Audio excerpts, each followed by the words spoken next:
Durna karta mrestar tantu ning utama titi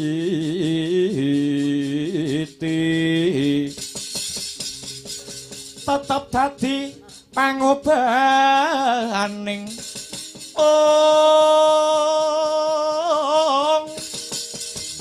wadya tentreming ati tantu kena tinuledha diasilir wulan dadari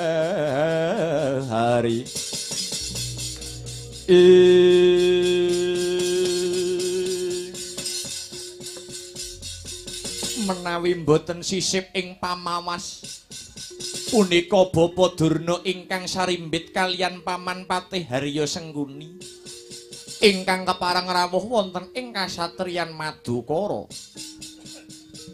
Iya Janaka iya. Pun Bapa prapta ing Madukara iki mung bakal nyocokake kabar kang sumebar pawarta ingkang wis warata.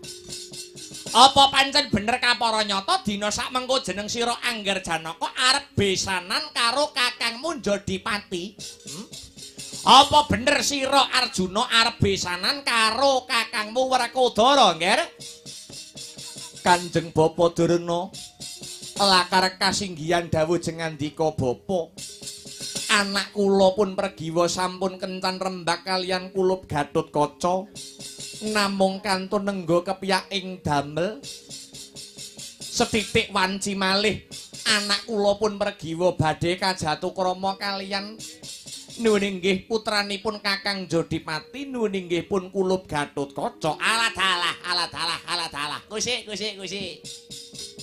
jane jeneng sira Arjuna iki sing nganggep pun bapa iki gurumu apa ora sarana Bapa Durna iki sih ndok anggap gurumu apa ora? Janaka.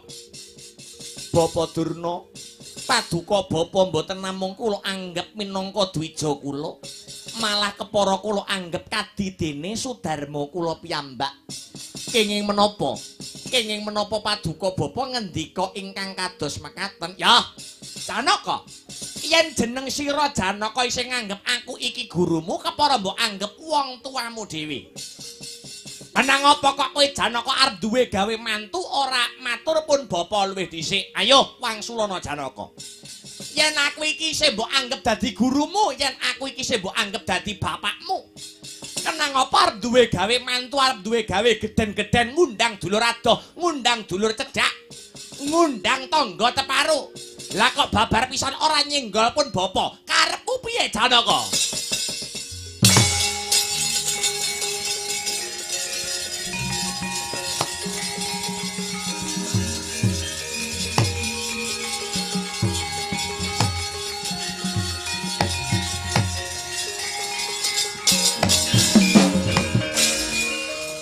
Wangsulana Arjuna. Waduh bapa. Jalaran saking katahing jejibahan ingkang sinanggul pundhak ngantos kula lepya asung pawarta lan matur dumateng jengandika Bapa Durna. Sok-sokne aja dibaleni ya Janaka. Merga ngrabekke anak kuwi ora waton grusa-grusu, ngrabekke anak ki ora mung kanggo sedina kang sarta rong dina, nanging sepisan dienggo selamase. Tur cara wong tuwa-tuwa biyen arep ngrabekke anak kuwi ana pitung-pitung sing gumathok Arjuna. Nuwun inggih. Nyuwun pangapunten Bapa Durna. Kowe sik. Pun Bapa arep takon luwih dhisik kelawan jeneng sira Janaka. Babakan punapa Bapa Durna? Anakmu si Pregiwa sing bakal kok dhawuhake karo si Gatotkaca kuwi wis mbok itung karo itungan Jawa sing diarani itungan Pancasuda apa durung? Tak baleni. Anggonmu bakal duwe gawe ngrabekke anakmu si Pregiwa kelawan si Gatotkaca iki wis mbok itung nganggo itungan Pancasuda apa durung Arjuna? Nuwun inggih dereng. Kepara kula nembe mireng menika mbok menawi ndhawuhaken putra kedang ngagem itungan ingkang sinebat Pancasuda kala wau. Wong Jawa kudu njawani Arjuna. Wong Jawa aja lali jawane, ora kena ampi awur-awur tundhone iki mengko bakal gelo tiba mburi. Inggih. Lajeng ingkang dipun wastani itungan Pancasuda menika jlentrehipun kados pundi Bapak Arjuna? Panca kuwi tegese 5, Suda kuwi wis ngarani. Inggih. Lajeng kersanipun ngene. Panca Suda kuwi jlentrehe dina kelairane manten lanang karo dina kelairane manten wedok dijumplah. Nek wis dijumplah terus disuda 555 kari turah pira kuwi jenenge itungan Panca Suda. Inggih. Lah lajeng yen dina kelairane manten lanang karo manten wedok wis kelakon dijumplah ndur disuda 55 kok entek kuwi tegese kobong utawa sampyuh durung nganti tutuk anggone bebrayan mantene mati kabeh kuwi yen disuda 55 ora nyiso. Yen disuda 55 kok turah siji kuwi jenenge pegat mati kuwi ya elek kuwi ora becik sak lamunge dedaupan mantene bakal mati salah sawiji. Sing paling becik yen disuda 55 turahe loro kuwi tegese jodoh. Yen disuda 55 turahe 3 kuwi ya apik, kuwi ya becik sak tiba malange bakal kepenak sing dadi uripe. Arep dodol bakal makmur, arep nandur bakal subur, usaha yo bakal sempulur Janaka. Lah, yen disuda 55 kok turah 4 kuwi jenenge pegat urip. Lupute manten kena godha njur pegatan, ya pegat sing dadi rejekine sak tiba. Tangine nyambut gawe ora ana asile kena diarani pedaringane bocor. Inggih. Mudhang ngerti paham?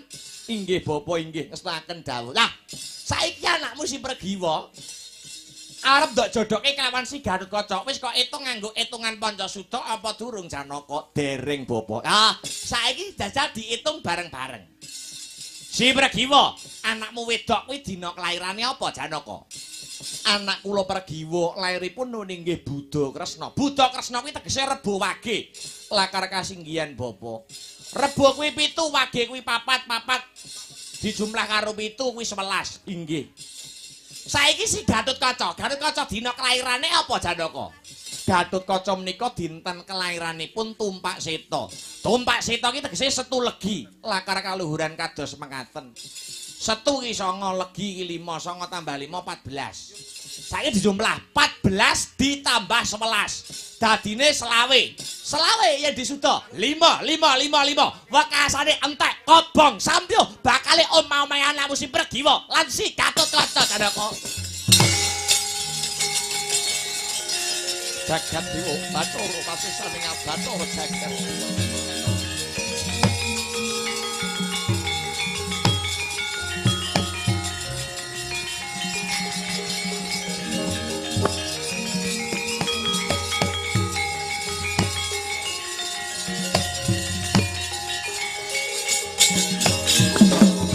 Agyatari sanga pirang ngurinanggul kinempit-kempit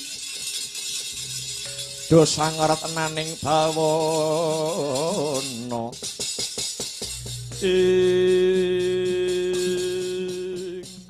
waduh Bapak sanget mboten nginten menawi badhe kados mekaten kahananipun putra kula kekalih. Mula ta mula yen anak apa-apa ki wong tuwa melu disenggol, wong tuwa melu dijawil Janaka.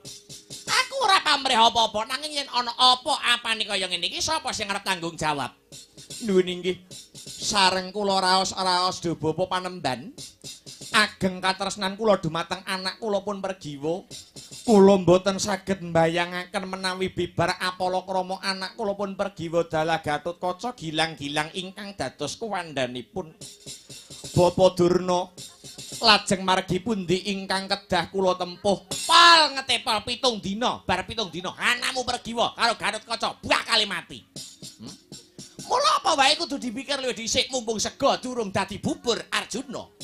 Nuwun inggih menawi mekaten kula saged hanemtokaken Bapa.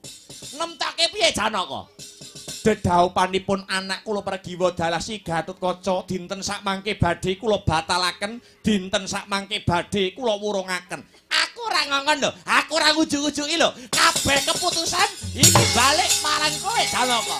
Nuwun inggih Bapak.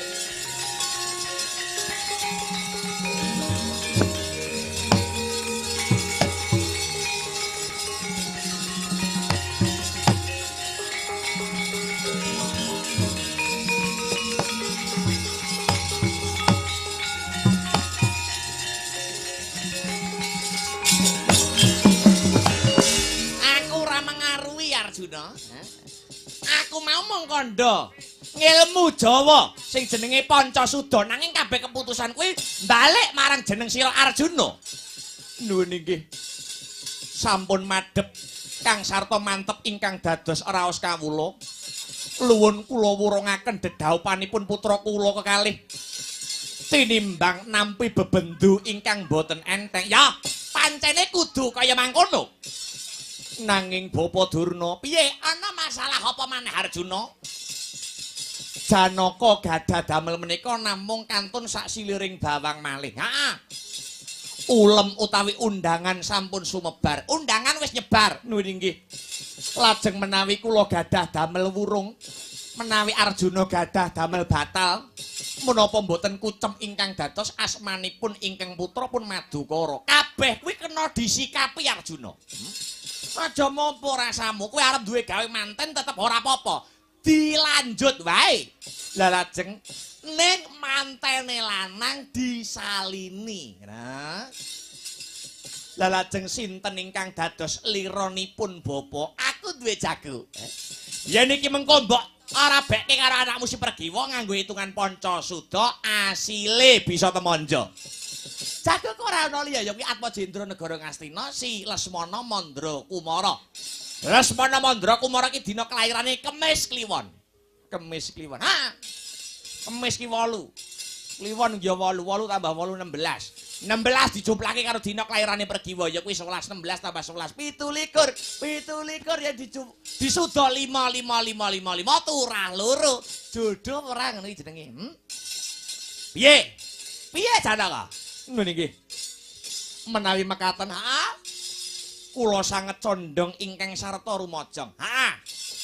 Menawi anak kula pun Pergiwa Jinatukrama kalian Atmajendra Ngastina nuwun inggih si Lesmana Mandra Kumara. Kuwi tenan. Nuwun inggih Bapa. Yen ana brontake anakmu si Pergiwa, kula piyambak ingkang badhe tanggung jawab. Ya. Yen pancen kaya mengkono, sineksenan bumi langit. Janaka tetep bakal duwe gawe ning mantene ya kuwi si Pergiwa, Kang Jinatukrama, si Lesmana Mandra Kumara.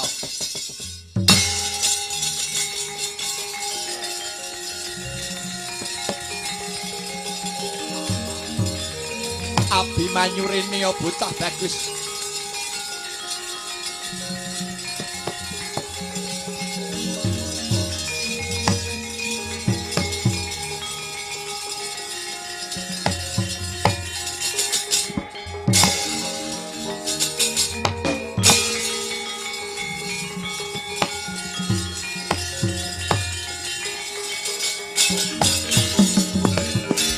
Anut lagoning Kurawa ing ngune patine Sang Abimanyu. Patine Sang Abimanyu kena ing citra.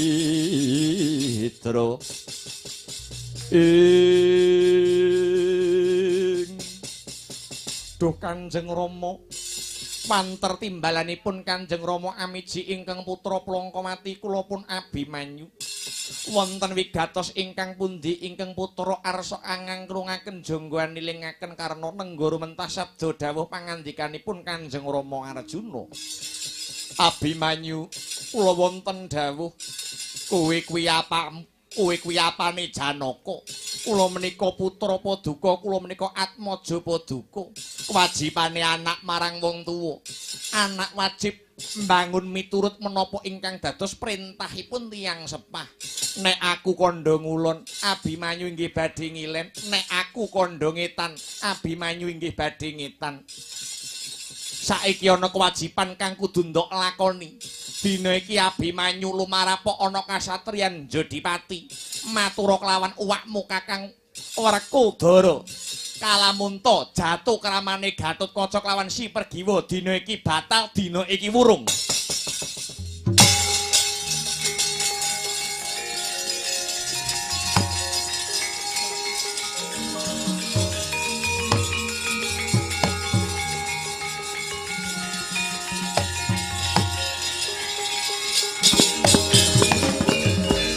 Duh Kanjeng Rama, menapa dosa kang sarta kalepatanipun Kakang Gatotkaca ngantos dipun wurungaken dedhaupanipun kalian ingkang putra nuwun inggih Dewi Pergiwa.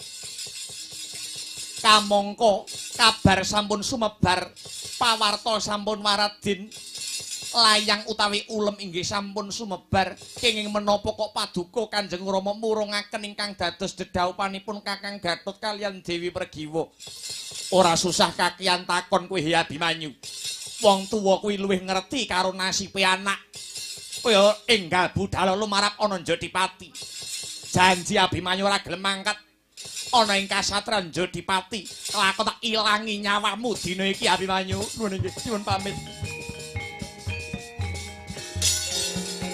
Anut laguning Kurawa ing muni. Patine Sang Abimanyu.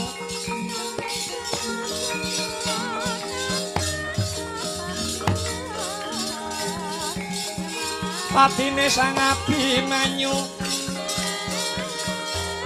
Kena ing citra niat sang Setyani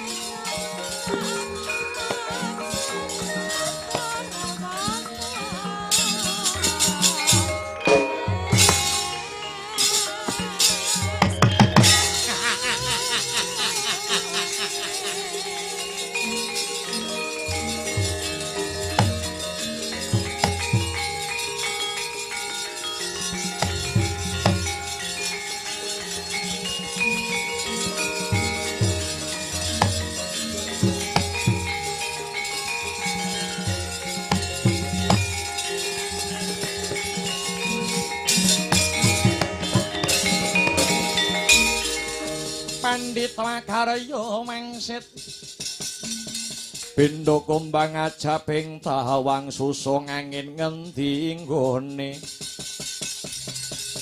susung angin ngendi gone miwang kali ing kahangkung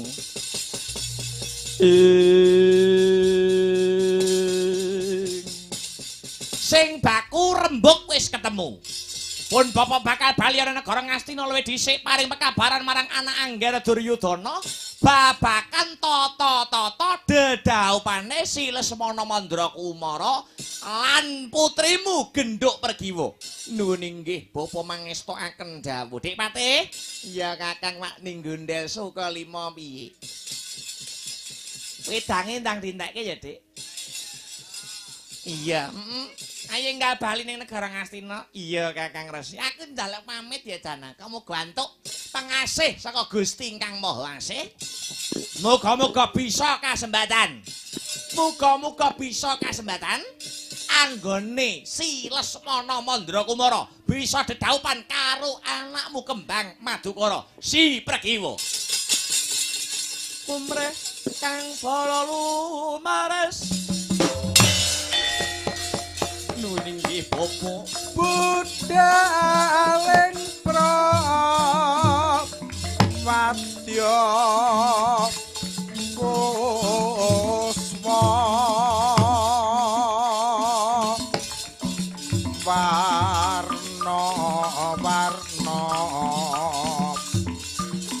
busanane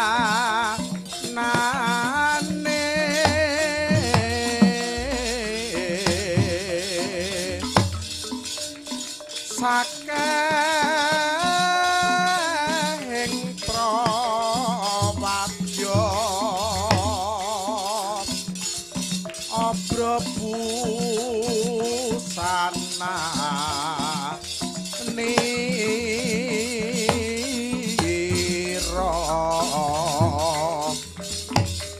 swarane rame gumuruh pindho ombak ing samudra.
Thank you.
tata sang Gatut Kaca tinon mabak areka suba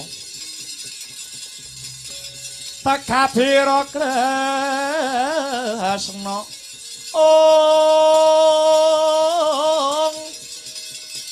Parata maneh arep muji saktinira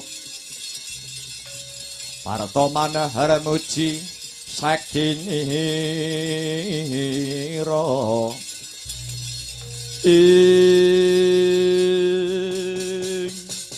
anakku bocah bagus bocah sigit bocah Jentara Gatot kula wonten dawuh Rama Kyai Werkodara mijingkeng putra kula pun Gatotkaca sadurunge kowe netepi gapuraning bebrayan kowe bakal tak sangoni kawruh sumurupa Gatot wong lanang kok wani rabi mono kudu gondeli patang perkara catur perkawis kala wau punapa kemawon Duh Rama Kyai angka 1 Wisma angka 2 Curiga angka 3 Turangga kang pungkasan ya kuwi Kukila kula nyuwun dawuh mungguh jlentrehipun kados pundi Duh Rama Kyai Wisma kuwi omah kuwi sipate ngiyupi lan ngayomi sing manggon ana kono yen udan ora kudanan yen panas ora kepanasen maknane wong lanang kudu duweni sifat wisma kudu paring pengayoman marang keluarga utamane marang bojo lan anak banjur kapindhone curiga kuwi keris kuwi wujute gegaman utawa piandel tegese wong lanang kudu duwe piandel ya kuwi nyonto tuladane keris utawa piandel nyukupi kebutuhane keluarga ya kuwi bojo kelawan anak banjur angka 3 kuwi wujute turangga kuwi tegese jaran kae playune banter maknane wong lanang kudu banter pamikire landhep panggraitane wekasane wong lanang mau bisa ngrampungake perkara kalamunta sajroning bebrayan mau lagi ana perkara ewadene sing pungkasan wong lanang salaki rabi kudu duweni watak kukila utawa manuk kae swarane apik bisa gawe sengsem sapa wae kang ngrungokake tegese wong lanang sajroning omah-omah tembung sak tembung kudu dijaga aja nganti gawe catu atine wong wadon jalaran wong wadon kuwi atine alus kesenggol swara banter sithik atine wis keronta-ronta nuwun inggih Duh Rama Kyai sedaya dawuh pangandika paduka badhe kula estokaken yen wis pancen madhep mantep sing dadi rasamu aku dadi wong tuwa mung bisa njurung pandonga lan mangestoni muga-muga anggonmu bebrayan besok kalisa sanga rubeda lan pangrencana apa wae le Gatotkaca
kandining tumuwuh salami mung ngawas eling-eling lukitaning alam eling lukitaning alam kadiwedyaning dumadi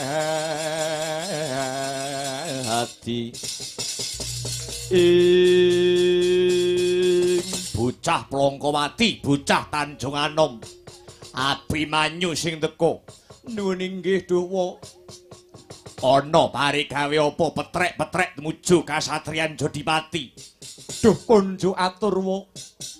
Mundi dawuh saking Kanjeng Rama Janaka. Mbok bilih dedaupanipun Kakang Mas Gatotkaca lan Mbak Yu Pregiwa dipun wurungaken wo.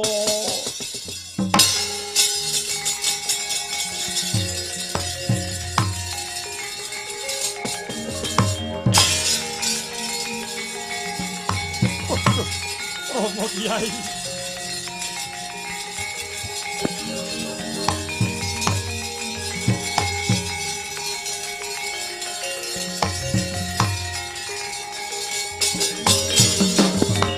Waduh, Kanjeng Rama Kyai. Lelakon punapa ingkang kula sandhang. Kok ngantos kula gagar wigar anggen kula badhe dedaupan kalian Yayi Pregiwa. Kuwi aja sambat karo aku. Aku ora mudeng apa sing dadi karepe Janaka. Ning nyatane kedadeane kudu kaya mangkene.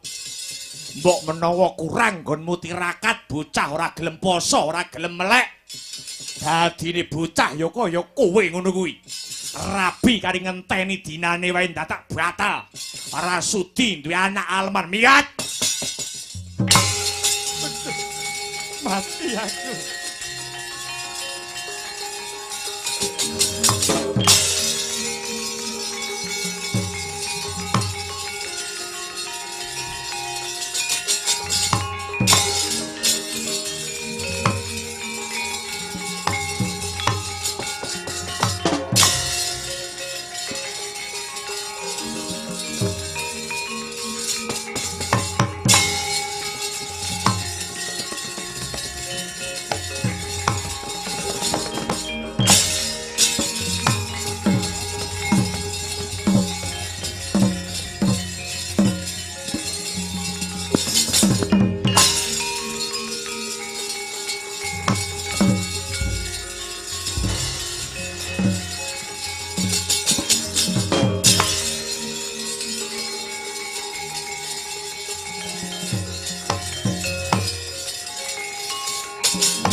Mabur sak dhuwur-dhuwure pengangen-angen.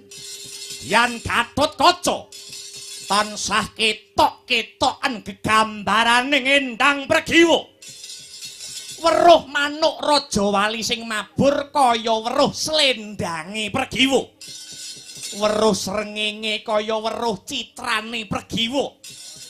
Weruh mendung kaya weruh jarike Pregiwa. Madhep mengisor nyawang bumi kaya weruh angkine Pregiwa. Jibak bebek penggali Edyan Gatotkaca. Blesat anjlok mangandhap watu gilang kabentuske mestaka.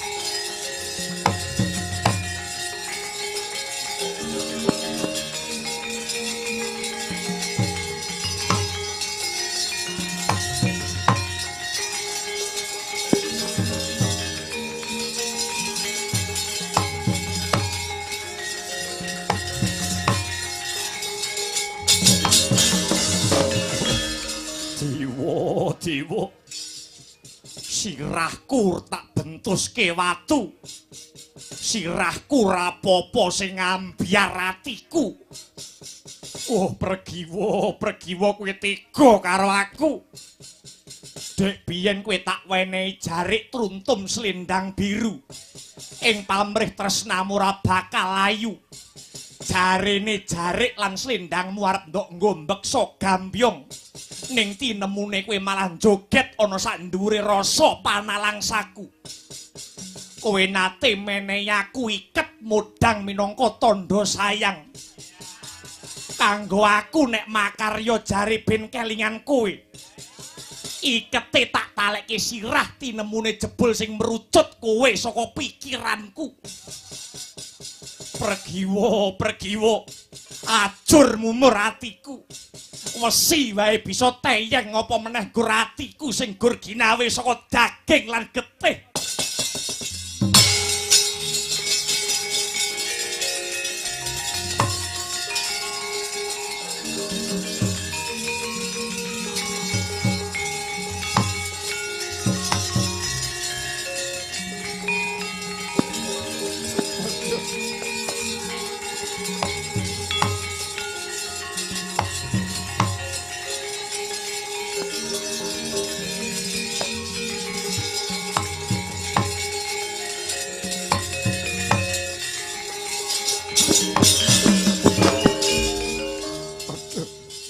Wa Prabu. Kapejah ana kemawon kula Wa Prabu.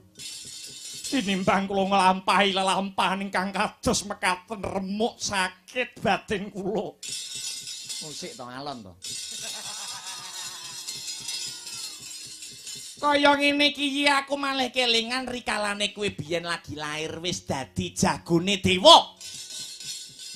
Ragamu wae dumadi saka tosan lan gegaman. Lah kok saiki kowe rabi batal kaya nangis iki piye?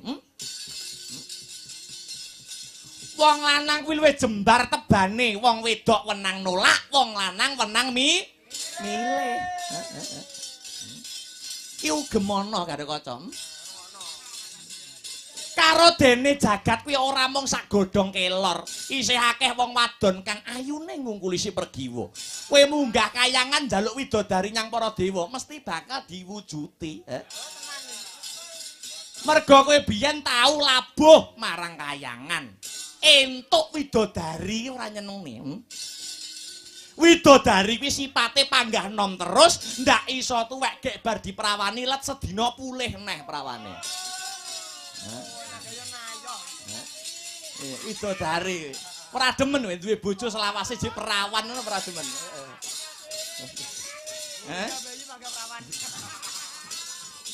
Hah? Waduh. Nanging batin kula mboten kenging dipun selaki namung Yayi Pregiwa ingkang saged mlebet wonten manah kula ngene ya to tak kandhani. Cara aku biyen wong loro kok wis padha senengi ning wong tuane ra setuju, napa ditengi riyin. Aja. Piye? Mok iso ditengi sik. Wong durung hake wis blunas-blunus.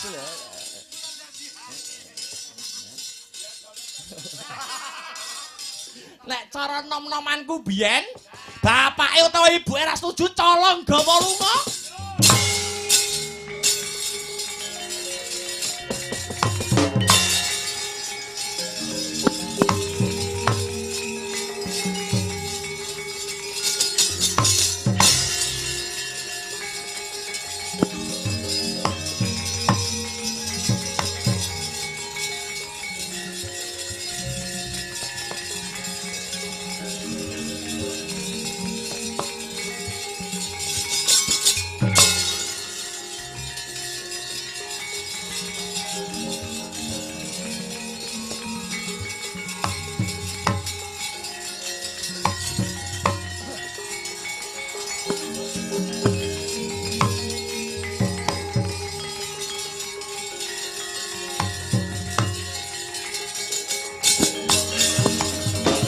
Drudyas wuyung mulat sekar gandha nyorum mulat sekar gandha nyorum angre rujitna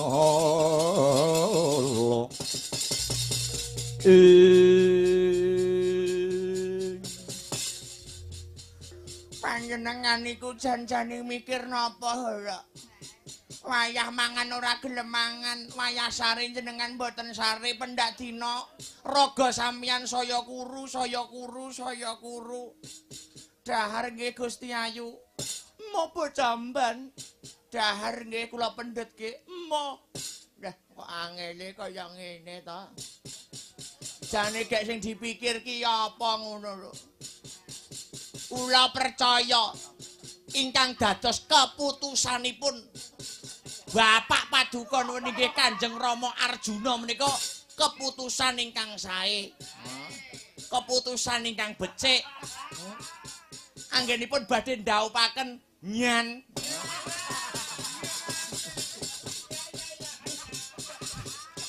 Nyan kalian nggih to Atma Jendra Ngastina Silesmana Mandra Kumara.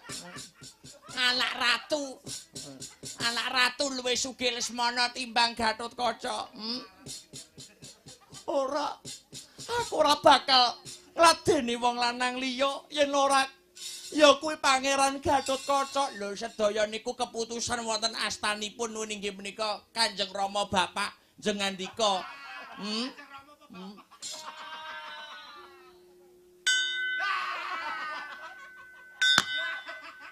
Ana tamu biyung Mbak nggih. Mas sapa? Ya ini kok ya.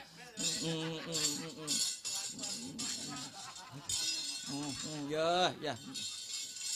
Kok jenengan nggih gitu to kula mawon mboten gitu. Mencet napa niku bel niku.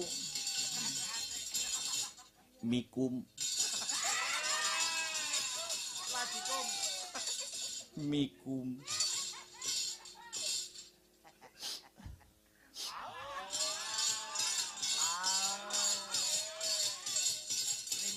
Kok jermayah-mayah wae to. Enggak boleh lho. Mamas rene iki. Ora arep ngucapke. Ngucapke apa? Ngucapne apa? Selamat menempuh hidup baru. Emah.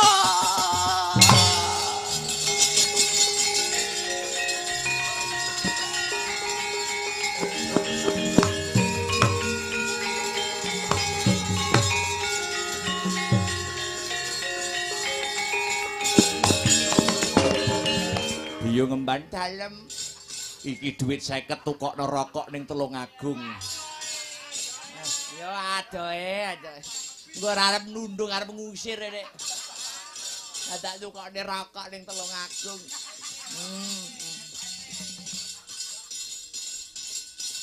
Ngopo? Aku emoh nyapa wis dijodhokne karo wong tuamu. Kono karo kowe ketok ya wis tanggung jawab segala-galanya ngono kok. Aku ki wong apa to pergiwa, aku ki mung ibarate mung remetan rempeyek. Luwung tak entengke patiku. Luwung tak entengke patiku nek lakone kudu kaya mangkono. Ayo kawin lari. Karo mlumah ya angel. Karo lari. Ndah niyo kecer kaya nggone Seli.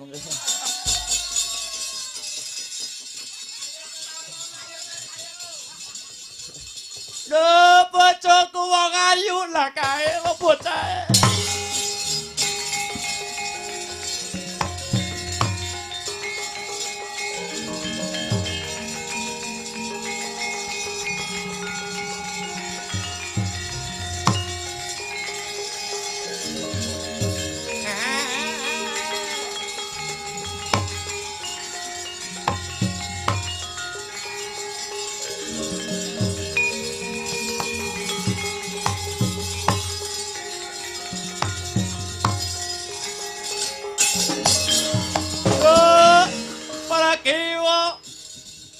Pun kakang sing tekan nduk. Kowe kok malah rangkulan ro Gatotkaca. Iki piye jane maksudmu? Ayo Tut. Minggat tekan kene. Aja ngrusui calon bojoku. Lakon rabi karo Pregiwa. Kowe kok melok-melok. Kowe kok melok-melok. Masamu. Kowe iso rabi karo Pregiwa. Yen wis bisa nglangkai bangkene Gatotkaca. Oh, gejak geger kowe.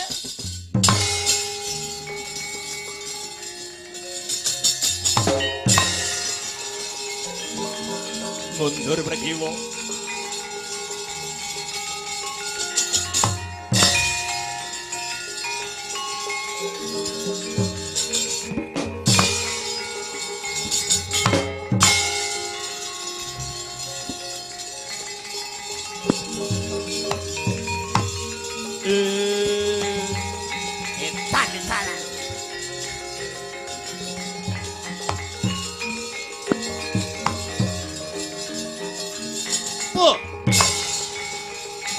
Ah.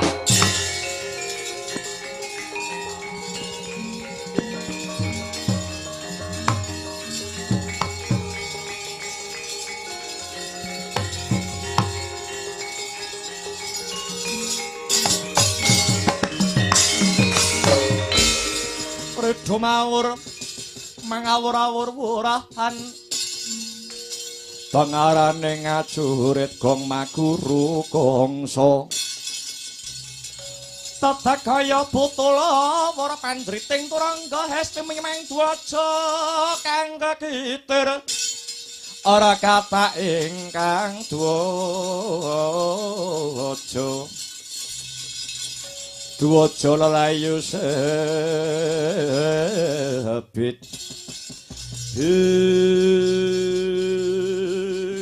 Gatotkaca Karta marmana parenedyan diangkar karo wong gerang bocah ora ngidep isin kowe bocah ora ngidep isin kiblat 4 5 pancer sapa sing ora ngerti kekondanganmu Jare Gatotkaca satriya kondhang. Titir lor Gatotkaca, titir kidul Gatotkaca, kulon etan duk kabeh isine kekondhangane Gatotkaca. Kowe nyrekes yange wong kowe. Rebut bojone wong liya. Rebut calone wong kowe. Si Pregiwa kuwi arepe dadi bojone Atmajendra Ngastina, si Lesmana Mandra Kumara, ngerti ora kowe? Lah kok masamu arep mbok rebut karepmu dhewe Pregiwa tak belani nganti pecahing dada uteng lutira piye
Awas.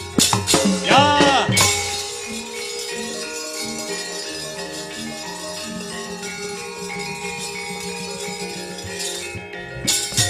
manut dadi bandan. Ayo cobanen kasektening Gatotkaca Edian.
Urang ajar murang toto.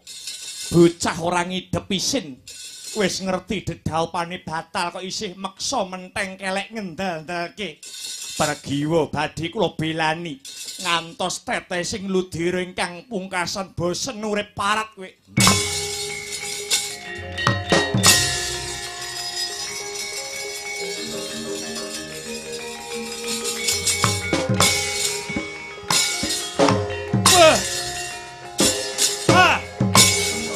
Ayo, bangga kowe.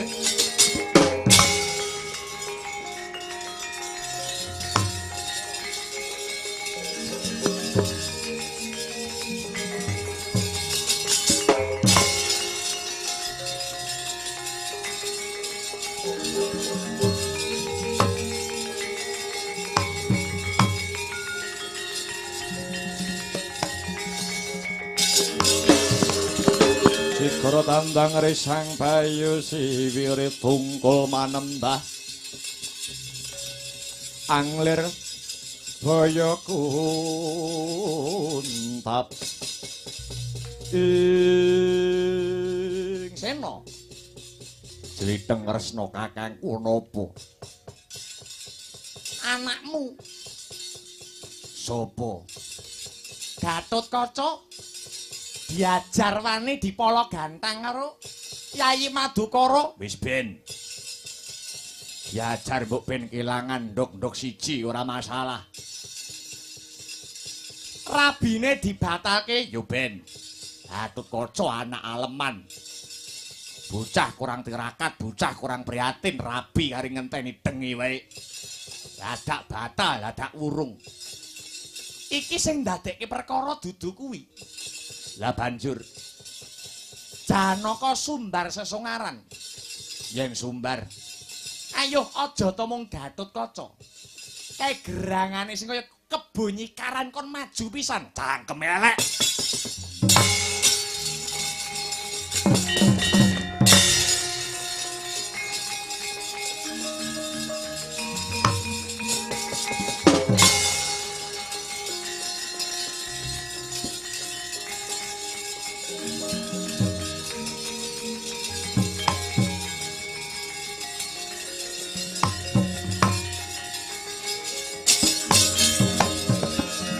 Anjing telu.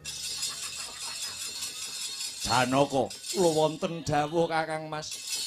arep ngajar Gatot monggo. Arep batal karep murungke ora bene Gatot monggo. Nyumbari wong Jodipati ora melu urusan, mbok sumbari kaya kebunyi karan. Arepmu piye kula mboten nyumbari jenengan Cangkem elek kowe.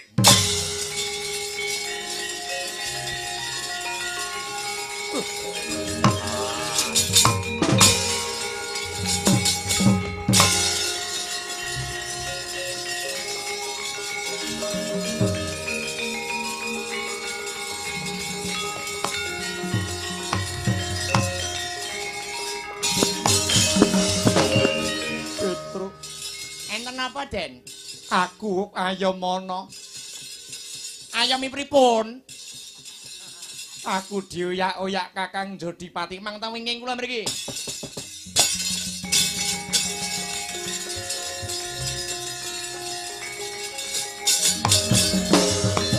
Antong bolong. Wonten dawuh? Kowe ngerti buron laronku. Mboten wonten kidang menjangan sing lewat mriki.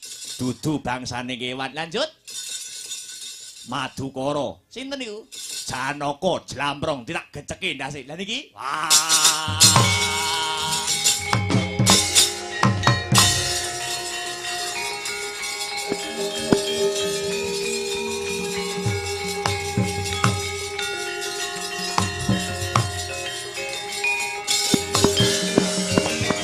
Bagong aku Ayamana. Aku dioyak-oyak Kakang Jodipati 200. Del basuke mawa beyok kabeh iki saiki kanggo dhuwit. Wah tak wingking kula mriki yo.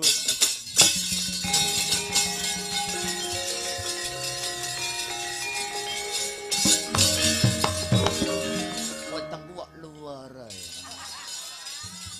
Kuwi sore lho. Ketok kaya masuk angin. Bagong edan. Bagong edan bose. Aduh ketok iki ketut sak anune, sak ampase lho. Yo ngah. Bagong kurang ajar. Bagong kurang Akae suarane Madukara.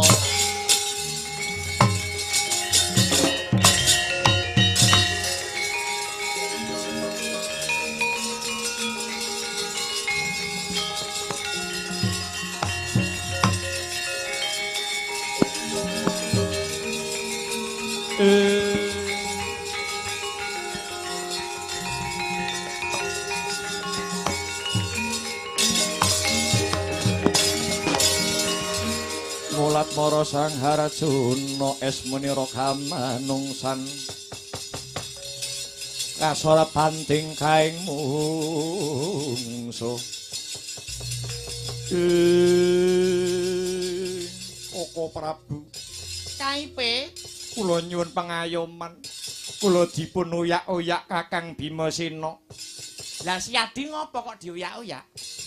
Badhe ngukum Gatotkaca perkarane kula wurungaken dedaupanipun kaliyan anak kula Pregiwa piyambakipun boten trimah. Njut anakmu arep kok jodoke karo sapa? Kaliyan Atmajendra Ngastina Lesmana Mandra Kumara. Lah iki kowe iki ya ngawur kok Janaka. Kowe kuwi satriya lho, dia rembug wis gumathok dina wis dadi. Lah kok si Gatotkaca Pregiwa Arep kok wurungke dosa ngono kuwi, Di. Dosa ngono kuwi.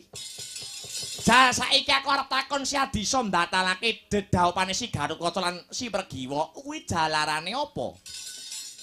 Ngemban dawuh Guru Durna awit Gatotkaca upami Apalakrama kaliyan anak kula pun Pregiwa menika tembenipun badhe nemahi bebendu. Kok iso ngono? Dasaripun itungan Pancasuda, Nyai. Kowe kudune kuwi tanggaping sasmita Begawan Durna kuwi sapa, Patih Sengkuni kuwi sapa. Kuwi iki wong-wonge Kurawa bisa den arani dom sumusup ing banyu. Sing arep duwe gawe kuwi Jodipati karo Madukara. Lah kok wong Jaban Rangkah arep melu-melu. Wong Jaban Rangkah kuwi arep ngrusak kanthi pengajap ringkihe Pandhawa ki maneka warna sing dadi carane. Klebu nganggo cara mbatalake dedhahupan iki. Aku gumun karo kowe iki Janaka. Jare Kresna karo Janaka ki ibarat suruh lumah lan kurepe yen dinulu beda wujute yen ginigit tunggal rasane. Nanging apa nyatane? Kowe luwih percaya karo wong Jaban Rangkah kanthi dasar hitungan-hitungan sing ora cetha wujud lan kasunyatane. Inggih, kula nyuwun pangapunten, kula nyuwun dipun ayomi Koko Prabu ya. Jeneng sira Yayi bakal tak paringi pengayoman angger kok jabel. Anggonmu bakal murungke Gatotkaca anggone bakal kajatukrama kelawan anakmu si Pregiwa. Ngestaken dawuh Koko Prabu.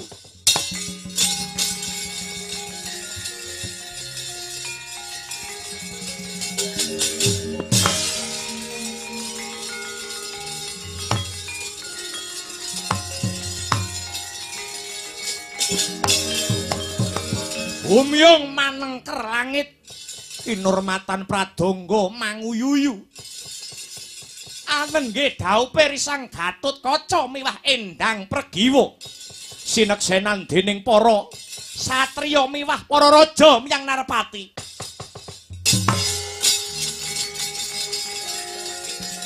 Ora mikir